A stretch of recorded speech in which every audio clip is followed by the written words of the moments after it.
பின்வருவனவற்றுள் எது சரியான ஏறு வரிசையில் அமைந்துள்ளது? குரூப் 2 2017 கேட்கப்பட்ட கொஸ்டின். ஏறுவரிசை அப்படின்னதோட நம்ம ஏறுவரிசை அப்படின்னா கான்செப்ட் என்ன சொல்லுவாங்க அப்படின்னா ஃபர்ஸ்ட் நம்பர் சின்ன நம்பர்ல ஆரம்பிச்சு பெரிய நம்பருக்கு போகணும், அப்படி பெரிய நம்பர்ல போயிட்டு இருக்கணும் அப்படி சொல்லுவாங்க. அது கரெக்ட் தான். அதோட ஒரு முக்கியமான பாயிண்ட் இருக்கு. என்ன அப்படின்னா ஃபர்ஸ்ட் நம்பர்ல ஆரம்பிச்சு லாஸ்ட்ல ஒரு நம்பர் போயிட்டு இருந்தாலும் ஏதோ ரெண்டு நம்பர் எடுத்துக்கணும்.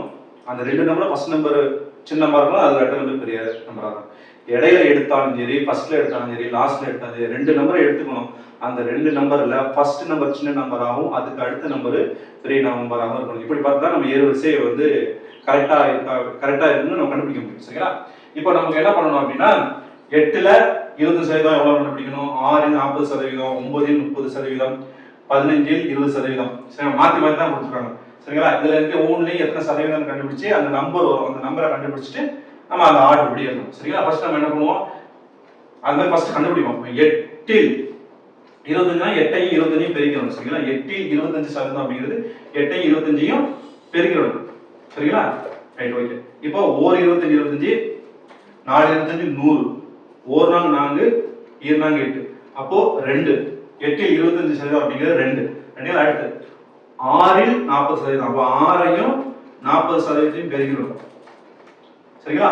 2 20 40, 5 20 100. சரிங்களா? அதுக்கப்புறம் இதை சிம்பிளிஃபை பண்ண முடியாது. சரிங்களா? அப்ப 6 2 12, கீழே வந்து 5 இருக்கு. இப்ப இது வந்து ஒரு சிம்பிளிஃபை பண்ணி வச்சுக்கணும். இதுக்கப்புறம் நம்ம கண்டுபிடிக்கணும்னா சிம்பிளிஃபை பண்ணி வச்சுக்கணும். புள்ளியில வந்தாலும் சிம்பிளிஃபை பண்ணி வச்சுக்கணும். 1 5 5, 12 வந்து 2 5 10, மிச்சம் 2 இருக்கு. புள்ளி வச்சு ஒரு சீட்டை 0 எடுத்துக்கிட்டோம்னா 20,000, 5 20. சரிங்களா? அப்ப 2.5. சரிங்களா? 6ல் 40% 2.5. அடுத்து இங்கே இருக்கும். அடுத்து 9ல் 30%. அப்போ 9ஐயும் 30%ஐயும் பெருக்கணும். 9/100. சரிங்களா? இங்க வந்து 3 10 30, 5 100. சரிங்களா? 9ஐயும் 3 பெருக்கினா 27, 33 27, கீழே 10. இப்போ மறுபடியும் இங்க எப்படி சிம்பிளிஃபை பண்ணணுமோ அதே மாதிரி சிம்பிளிஃபை பண்ணணும். 2 10 1 10 2 10 20, மிச்சம் 7 இருக்கும். புள்ளி வச்சு 0 எடுத்துக்கணும். 70,000. அப்ப 7 10 70. அப்ப இங்க 2.7. சரிங்களா? Right, okay. அடுத்து 15ல் 20% அப்படின்னா 15ஐயும் 20%ஐயும் பெருக்கணும். சரிங்களா? ரைட், அதே மாதிரி தான். அப்போ வந்து 1 20 20, 5 20 100. அப்போ 1 5 5, 3 5 15. அப்ப இதை சிம்பிளிஃபை பண்ணி நமக்கு என்ன கிடைக்குது? 3. அப்ப இதை நீங்க அப்படியே எழுதி பாருங்க. ஏறுவரிசை எழுதுங்க. ஃபர்ஸ்ட் நம்பர் என்ன? 2.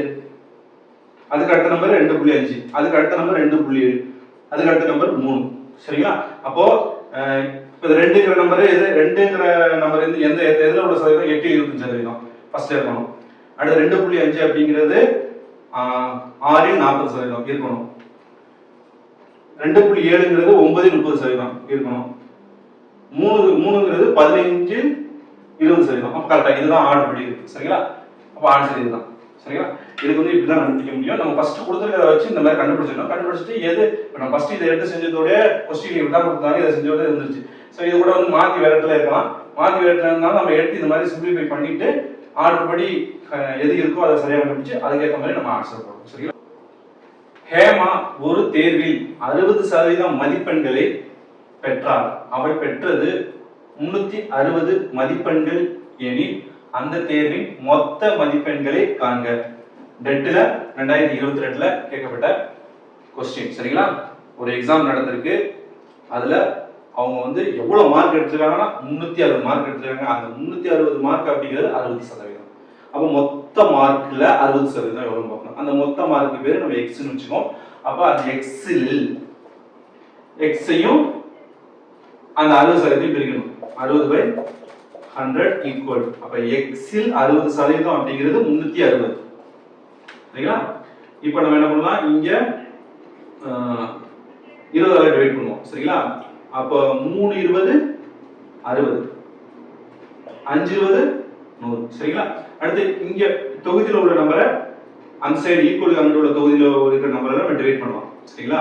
இந்த சைடு தொகுதியில் உள்ள நம்பரையும் அந்த சைடு தொகுதியில் உள்ள நம்பரையும் நம்ம அடிக்கலாம். இப்ப படிப்போம். 1 3 3, இங்க வந்து 12 3 36. இந்த 0 இங்க சேர்த்தோம். சரிங்களா? அப்ப கீழே மேல வந்து 1 தான் இருக்கு. எக்ஸையும் 1 எக்ஸையும் 1 1 எக்ஸ், இந்த 5 வந்து அந்த சைடு பிரிக்கிறோம். சரிங்களா? 5 சரிங்களா? 5 120, 120 5 நம்ம பிரிக்கிறோம். ஏன் போட்டு கன்ஃபியூஸ் பண்ணிட்டு சரிங்களா? 5 0 0 I2 10, 10க்கு 0 மிச்சம் 1, ஒரு 5 5 5 1 600, அப்ப 600. அப்ப xங்கிறது 600, அதாவது மொத்த மதிப்பெண் x ன்னு பேர் வச்சுக்கிட்டோமா? அப்ப மொத்த மதிப்பெண் x ன்னு வச்சுக்கிட்டா x வந்து 600 னா ஆன்சர் எங்க இருக்கு? 600 தான் மொத்த மதிப்பெண் வைக்கப்பட்ட தேர்வு வைக்கப்பட்ட மொத்த மதிப்பெண்கள் வந்து 600. இப்போ நம்ம ஒரு மாற்று வழியில யோசிப்போம் அப்படின்னா, தேர்வுக்காக வைக்கப்பட்ட இந்த 600 அப்படிங்கிறது வந்து 100% தானே, சரிங்களா? அப்போ ஒரு தேர்வுல 60% அப்படிங்கிறது 360, அதாவது 60% அப்படிங்கிறது 360. நமக்கு 100% வேணும். இதை வச்சுதான் 100% கண்டுபிடிக்கணும். சரிங்களா? நமக்கு அப்ப என்ன பண்ணுவோம்? இந்த 60ஐயும் இந்த 60ஓட 1 பெருக்கிட்டு இருக்கு. அப்ப 60 பெருக்கல் 1% ஈக்குவல் டு 360. சரிங்களா? இதுல 1% எவ்வளவுன்னு பார்ப்போம். 1% ஈக்குவல் டு, சரிங்களா? இப்ப நமக்கு என்ன வேணும்? 100% வேணும். அப்ப ரெண்டு பக்கமும் 100 ஆல பெருக்கிங்க. இந்த 1ஓட எது செஞ்சாலும் ரெண்டு பக்கம் தான் செய்யணும். சரிங்களா? இந்த 1ஓட 100 பெருக்கினா 100 தான் வந்துடும். அப்ப 100%. 360/60, இந்த சைடு 100ஐயும் பிரிக்கணும். சரிங்களா? ரைட். இப்போ இங்க ஒரு 0 இருக்கு, இங்க ஒரு 0 இருக்கு, பிரிச்சுக்கலாம். சரிங்களா? இங்கே எடுத்துக்கலாம். Right, okay. இப்போ 4 6 6 6 36. சரி, கீழே 1 மட்டும் தான் இருக்கு. இங்க இந்த 0 இதை வச்சு எடுத்துறோம். சரிங்களா? 60. 60ஐயும் 10ஐயும் பிரிக்கணும், என்ன வரும்? 600. அப்ப 100% அப்படிங்கிறது 600 மார்க். சரிங்களா? ஒரு தேர்வுல 60% மார்க் அப்படிங்கிறது 360 மார்க் அப்படின்னா, இந்த மெத்தட்ல கண்டுபிடிச்சோம் அப்படின்னா அந்த 100% அப்படிங்கிறது அந்த தேர்வுக்காக வைக்கப்பட்ட மொத்த மதிப்பெண். அப்ப 100% இதே மாதிரி 100% எவ்வளவுன்னு பார்த்தோம்னா 100% அப்படிங்கிறது 600 மார்க். இப்படியும் யோசிச்சு இந்த கணக்கை நம்ம செய்யலாம்.